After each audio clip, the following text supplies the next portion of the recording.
విజయవాడ వరద బాధితులను చూస్తుంటే తన గుండె తరుక్కుపోతుందని వైసీపీ నేత రోజా అన్నారు. ఈ దుస్థితికి రాష్ట్ర ప్రభుత్వ వైఖరే కారణమని ఆమె ఆరోపించారు. వర్షాలపై ముందస్తు సమాచారం ఉన్నా ప్రభుత్వం నిర్లక్ష్యంగా వ్యవహరించిందని, కనీసం భోజనం అందించడంలో కూడా మంత్రులు, ఎమ్మెల్యేలు విఫలమయ్యారని, మంగళగిరి నీట మునిగితే లోకేష్ హైదరాబాద్లో ఎంజాయ్ చేస్తున్నారు, ఎప్పటికైనా ప్రజలను కాపాడండి అని ఆమె కోరారు. విజయవాడ ప్రజల కష్టాలను చూసి గుండె తరుక్కుపోతుంది. చిన్నపిల్లలు, మహిళలు, వృద్ధులు ఈ వరదల బారిన పడి ఎంత నరకం అనుభవిస్తున్నారో వారి మాటలు వింటుంటేనే మనకు అర్థమవుతుంది. కనీసం చిన్నపిల్లలకి పాలు అందటం లేదు, రోజుల తడబడి తాగేదానికి నీళ్లు అందటం లేదు. ఈరోజు ఎంతమంది వరదల్లో కొట్టుకుపోయారో అర్థం కాని పరిస్థితిలో అందరూ కూడా బాధపడుతూ ఏడుస్తూ ఉన్నారు. నిజంగా ప్రజలు ఇన్ని కష్టాలు పడటానికి, ఇంతమంది ప్రాణాలు పోవటానికి ఈ రాష్ట్ర ప్రభుత్వం కారణం కాదని నేను అడుగుతున్నాను. ముఖ్యంగా మంత్రుల విహారయాత్రలు, హాలిడేస్ ఎంజాయ్ చేయడంలో ఉన్న చిత్తశుద్ధి రాష్ట్ర ప్రజల మీద లేదు అని నేను గట్టిగా చెప్పగలను. ఇదేదో నేను విమర్శించడానికి చెప్పటం లేదు. 28వ తేదీనే 30వ తేదీలో వర్షాలు రాబోతున్నాయని చెప్పి వాతావరణం సమాచారం ఇవ్వటం జరిగింది ప్రభుత్వానికి. అయినా కూడా ముఖ్యమంత్రి కానీ, మంత్రులు కానీ ఎటువంటి సమీక్షలు చేయకుండా, ప్రజల్ని అప్రమత్తం చేయకుండా నిర్లక్ష్యం వహించడం వల్లే ఈరోజు ఇన్ని లక్షల మంది వరద నీళ్ళల్లో మునిగిపోయారు, ఇంతమంది ప్రాణాలు పోగొట్టుకున్నారు.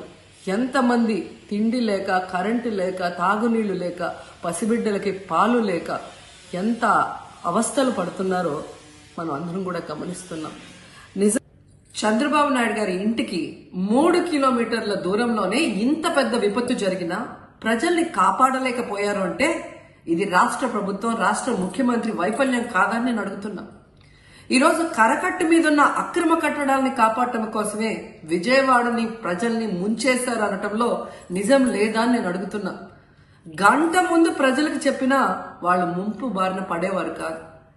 వాళ్ళని అప్రమత్తం చేసి ఒక సేఫ్ అయిన ప్లేస్కి పంపించున్నా ఈరోజు ఇన్ని లక్షల మంది, దాదాపుగా 3 లక్షల మందికి పైగా 4 రోజుల పాటు కరెంటు లేకుండా, తిండి లేకుండా, చిన్న బిడ్డలకి పాలు లేకుండా ఈ విధంగా నీళ్లలో మునిగి అవస్థలు పడాల్సిన అవసరం లేదు.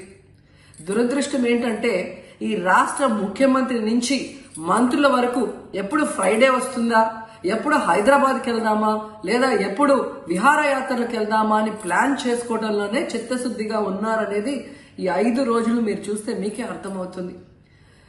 30వ తేదీ భారీ వర్షాలు వస్తాయని ముఖ్యమంత్రి గారికి, మంత్రులకి 28వ తేదీనే వాతావరణ శాఖ సమాచారం అందించినా ఎటువంటి సమీక్షలు లేదు, ఎటువంటి ముందస్తు జాగ్రత్తలు లేదు, ప్రజల్ని కాపాడాలన్న చిత్తశుద్ధి లేదు అనేది స్పష్టంగా అర్థమవుతుంది.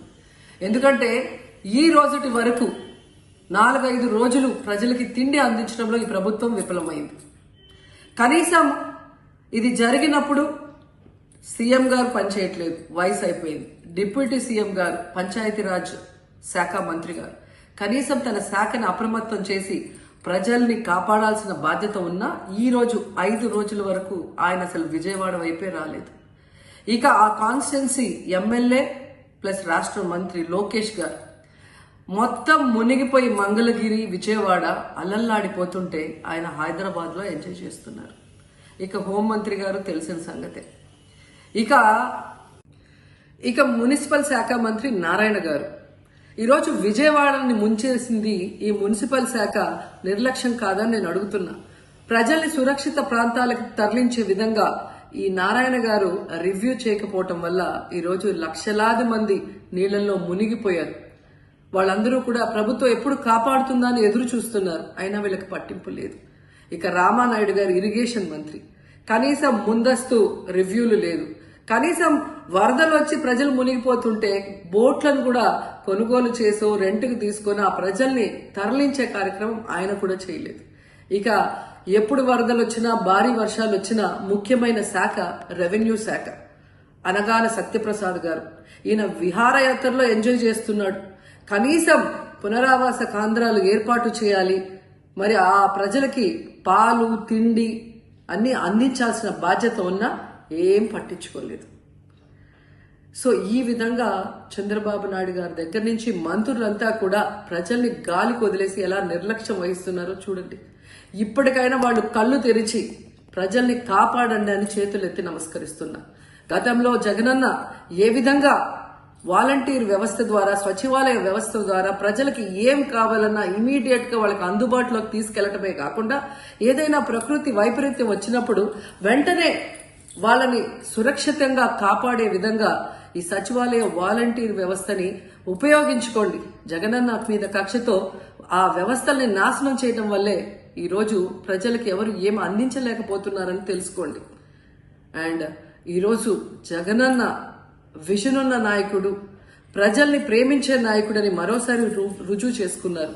ఆయన కట్టించిన ప్రొటెక్షన్ వాళ్ళు లేకపోతే ఇంకా 1,50,000 పైగా కుటుంబాలు మునిగిపోయే ప్రమాదం ఉండేది. ఈరోజు ఆ ప్రాంతం అంతా సేఫ్ గా ఉంది విజయవాడలో ఒక సైడ్ అంటే అది జగనన్న ప్రజల పట్ల ఉన్న అభిమానంతో ఆ ప్రొటెక్షన్ వాల్ కట్టించడం అనేది కూడా మనం అందరం గుర్తుంచుకోవాలి.